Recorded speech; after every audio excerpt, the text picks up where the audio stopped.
Assalamualaikum warahmatullahi wabarakatuh. Selamat siang kepada Ibu Mela Nurdiali SMAK selaku dosen mata kuliah akuntansi pemerintah serta teman-teman yang saya hormati. Pada kesempatan kali ini, kami akan mempresentasikan hasil penelitian kami mengenai analisis perlakuan akuntansi aset tak berwujud pada kantor pusat Badan Standarisasi Instrumen Lingkungan Hidup dan Kehutanan Kota Bogor. Namun, sebelum masuk ke materinya, izinkan kami untuk memperkenalkan diri terlebih dahulu dengan saya sendiri, yaitu Meisya Aulia dengan NIM 1274 dan teman saya yang bernama. Ella Anggreni dengan NIM 1178. Saya Siti Nuranida dengan NIM 1004. Baik, langsung saja kami mulai dengan bagian pertama, yaitu pendahuluan. Boleh di next.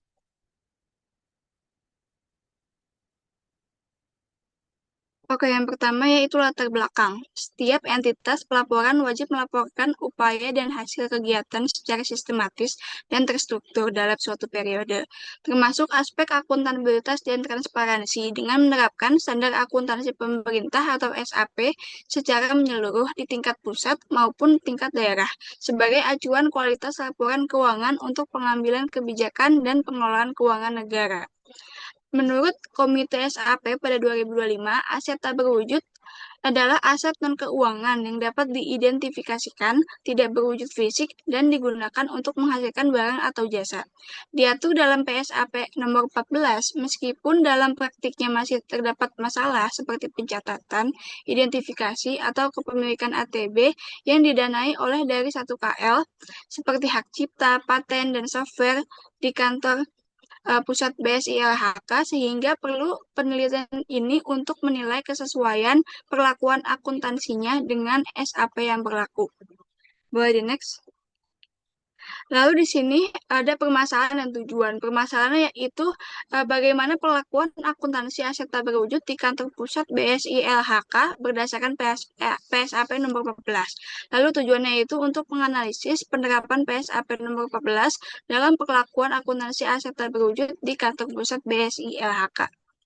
Selanjutnya akan dijelaskan oleh rekan saya.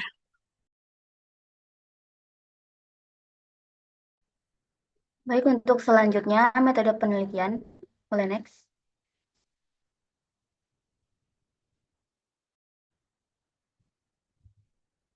Jadi metode penelitian yang digunakan untuk penelitian ini menggunakan pendekatan kualitatif deskriptif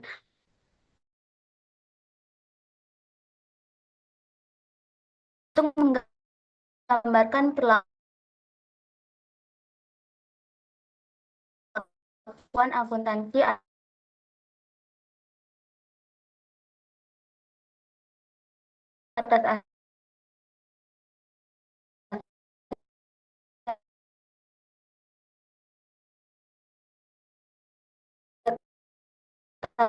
tak berwujud. Dia akan berupa data sekunder dan dilakukan secara komparatif dengan membandingkan praktik akuntansi aset tak berwujud di kantor pusat BSI LHK terhadap ketentuan dalam PSAP nomor 14 untuk menilai kesesuaian atau penyimpangannya.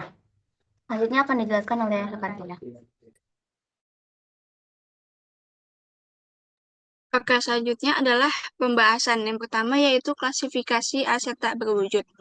Klasifikasi aset tak berwujud pada kantor BSI LHK ini dengan PSAP nomor 14 terhadap aset tidak berwujudnya itu sudah sesuai dengan atau tidak ada perbedaan dengan SAP. Sehingga dapat disimpulkan tidak ada masalah dengan pengklasifikasiannya ini karena sesuai dengan standar akuntansi pemerintah yang berlaku.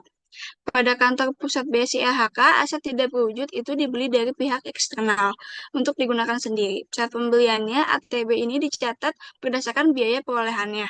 Dan pada tahun 2024, saldo aset tak berwujud ini per 31 Desember 2024 dan 31 Desember 2023 yaitu 5.236.384.787 dan 5.309.279.787. Dan adanya pengurangan untuk aset tak berwujud dikarenakan adanya penghentian aset sebesar dari penggunaan berupa software sebesar 70.895.000. Selanjutnya akan dijelaskan oleh rekan saya. Baik, selanjutnya masuk pada pengakuan aset tak berwujud. Nah, pengakuan aset tak berwujud di BSI LHK ini sesuai dengan PSAP nomor 14, yaitu dapat diidentifikasi, dikuasai, dan ada manfaatnya untuk di masa depan. Nah, penggunaannya sendiri ini dikendalikan oleh kantor pusat, sehingga tuh pengendaliannya tuh tidak di luar kantor pusat begitu. Dengan jika ingin dipinjam itu harus ada persetujuan dari kantor BSI LHK sendiri.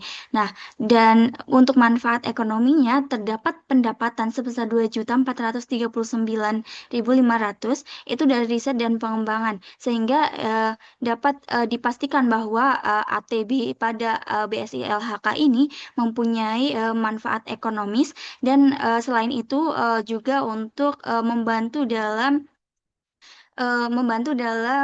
mensejahterakan masyarakat. Nah, selanjutnya pada pencatatan pengakuan aset ATB sendiri ini, pada hak cipta dan paten dicatat sebesar biaya litbang dan dokumen yang sah. Nah, perangkat lunak sendiri diperoleh melalui pembelian. Nah, di sini perangkat lunak hanya diperoleh dari pembelian, tidak dari hibah atau dari yang lainnya. Nah, manfaat ATB sendiri ini semuanya ada pada 12 bulan, sehingga diklasifikasikan sebagai ATB dan digunakan untuk operasional. Selanjutnya akan dijelaskan oleh rekan saya.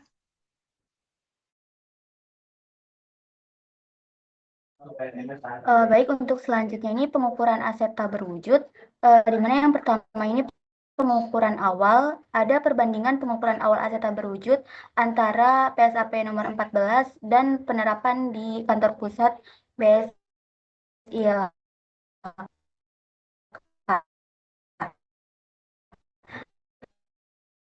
Yang pertama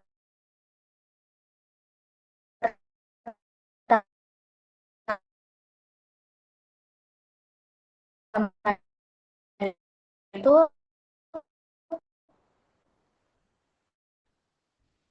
eh, eh, ATB diukur berdasarkan biaya, yaitu sesuai dengan yang dapat prediksi. Seluruh biaya untuk menjadikan ATB siap digunakan, tidak termasuk biaya pemanfaatan seperti pengiriman atau pajak.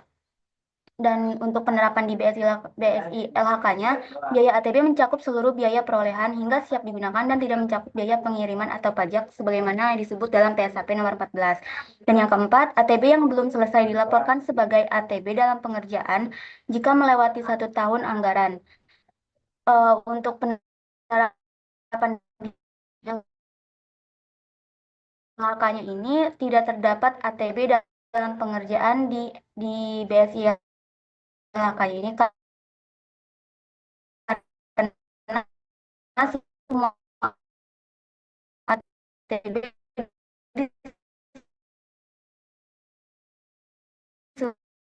diselesaikan dalam tahun anggaran berjalan. Tidak diakui kembali bahwa eh, awal pada laporan keuangan kantor pusat BSI LHK ini semuanya sesuai dengan penerapan yang ada di PSAP nomor 14.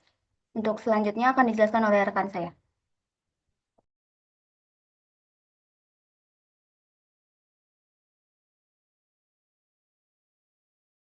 Oke, maaf.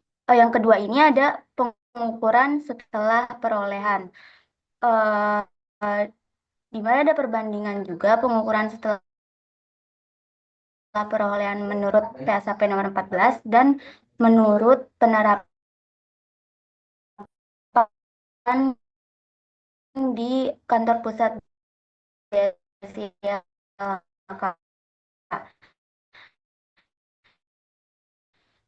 Yang pertama itu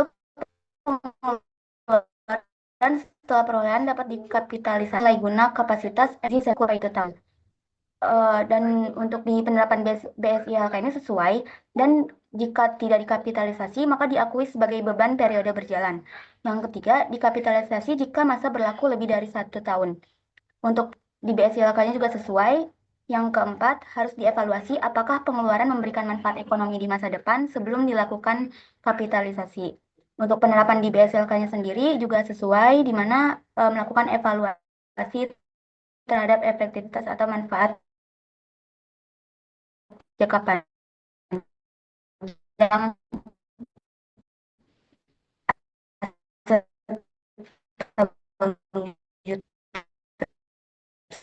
tersebut.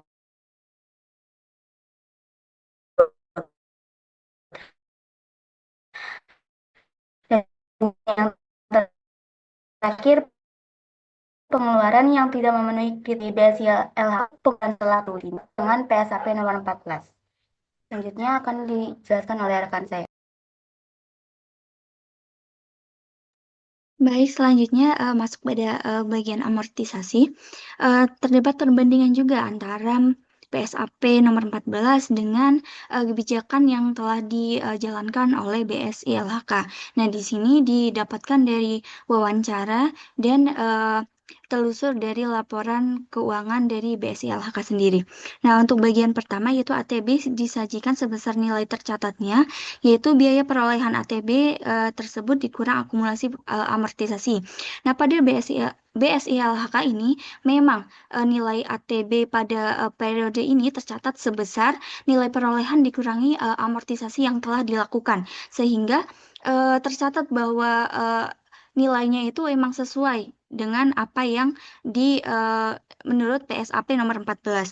Selanjutnya yaitu ada amortisasi biaya dapat diterapkan atas ATB yang memiliki masa manfaat terbatas. ATB dengan masa manfaat yang tidak terbatas itu tidak dilakukan amortisasi. Nah, pada bagian ini, amortisasi pada ATB yang masa manfaatnya terbatas berpedoman pada Keputusan Menteri Keuangan Nomor 620 KM.6 30 Desember 2016 tentang masa manfaat dalam rangka amortisasi barang milik negara berupa aset tak berwujud pada entitas pemerintahan. Nah, di sini pada BSI LHK telah sesuai dengan PSAP nomor 14.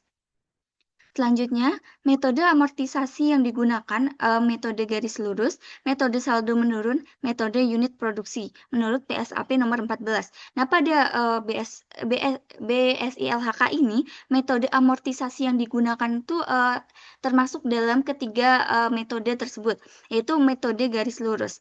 Nah, sampai pada saat ini tidak ada pergantian metode untuk amortisasi ATB sendiri. Nah, selanjutnya pada nilai residu suatu ATB yang memiliki masa manfaat terbatas diasumsikan sama dengan 0. Nah, pada ATB di BSI LHK ini yang masa manfaatnya terbatas itu memang nilai residunya 0 atau pada akhir tahun itu pada akhir manfaat tidak terdapat nilai lagi. Nah, berarti pada PSAP 14 dan ketentuan yang dipakai oleh BSI LHK itu sesuai. Selanjutnya pada amortisasi setiap periode diakui sebagai beban amortisasi dan penyesuaian atas akun ATB. Beban amortisasi ATB disajikan dalam laporan operasional. Penyesuaian akun ATB dilakukan dengan membentuk akun lawan akumulasi amortisasi ATB. Nah, pada BSI LHK ini beban amortisasi disajikan dalam laporan operasional kantor pusat BSI LHK yang disatukan dengan beban penyusutan. Nah, jadi itu akunnya pada laporan keuangan itu beban penyusutan dan beban penyusutan dan amortisasi. Nah, selanjutnya nama akun pada laporan operasional yaitu beban penyusutan dan amortisasi yang telah saya jelaskan barusan, dan terdapat akun lawan pada neraca yaitu akumulasi penyusutan dan amortisasi aset lainnya. Nah, sehingga apa yang ada pada PSAP 14 dan penerapannya dan kebijakan pada BSI LHK ini keseluruhannya adalah sesuai. Selanjutnya akan dijelaskan oleh rekan saya.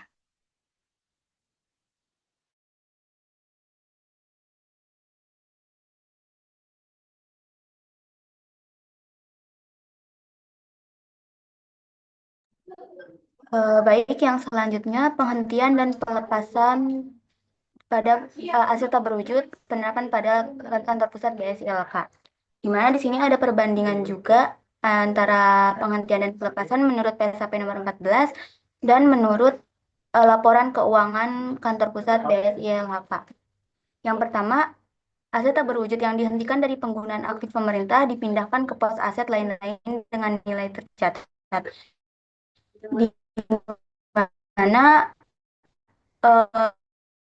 di BSI ini ATB tersebut juga dipindahkan ke pos aset tak berwujud tidak digunakan dengan nilai tercatatnya sebesar 72.895.000. Maka bisa dikatakan kedua, jika ATB dihentikan secara permanen karena tidak ada manfaat masa depan, maka dikeluarkan dari neraca penerapan di BSI LK ini, rusak berat itu dikeluarkan dan dimusnahkan, tapi tidak dicatatkan kembali sebagai beban, namun diungkapkan dalam laporan keuangan. Namun jika lapor, jika laporan ini ada penghentian, maka itu akan dicatat sebagai beban, namun di BSI LK ini tidak ada kasus seperti itu. Dan ini bisa dikatakan sebagiannya sesuai dengan PSAP nomor 14. Yang ketiga, jika dijual atau ditukar, selisih antara nilai tercatat dengan harga jual atau pertukaran diakui sebagai keuntungan atau kerugian non operasional. Di BSI LK, ATB dilepaskan karena tidak bisa digunakan lagi dan langsung dimusnahkan. Jadi tidak dijual atau dipertukarkan sehingga tidak kasus eh, jika ada kasus ini maka itu disesuai dengan PSAP nomor 14 yaitu dijual atau ditukarkan. Namun di BSI HLK ini tidak ada kasus seperti itu. Dan yang terakhir, seluruh penghentian dan pelepasan harus diungkapkan dalam catatan atas laporan keuangan atau CALK. Di BSI HLK ini, penghentian ATB tersebut dijelaskan dalam laporan keuangan dan CALK, dan untuk yang kemarin itu dicatat di laporan keuangan tahun 2024, termasuk nilai total dan rincian jenis ATB yang dihentikan, seperti software komputer. Maka bisa disimpulkan secara keseluruhan, penerapan penghentian dan pelepasan aset tak berwujud pada BSI LK ini sesuai dengan PSAP nomor 14. Selanjutnya akan dijelaskan oleh rekan saya. Oke, selanjutnya adalah pengungkapan. Laporan keuangan itu harus mengungkapkan hal-hal sebagai berikut untuk setiap golongan aset tak berwujud dengan membedakan antara aset tak berwujud yang dihasilkan secara internal dan aset tak berwujud lainnya.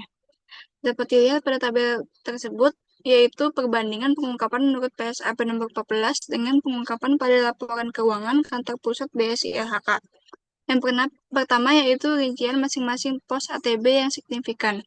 Pengungkapan pada laporan keuangan itu terdapat pada gambar satu yang tadi, yang terdiri dari hak paten, hak cipta, software, dan aset tak berwujud lainnya. Maka hal ini adalah sesuai. Yang kedua yaitu ATB yang memiliki masa manfaat tak terbatas atau terbatas. Jika masa manfaat terbatas diungkapkan tingkat amortisasi yang digunakan atau masa manfaatnya. Pada laporan keuangan itu, pengungkapannya amortisasi ATB dengan masa manfaat terbatas dilakukan dengan metode garis lurus dan nilai sisa nihil. Sedangkan atas ATB yang dengan masa manfaat tidak terbatas tidak dilakukan amortisasi. Maka keterangannya yaitu sesuai. Lalu selanjutnya masa manfaat atau tingkat amortisasi yang digunakan.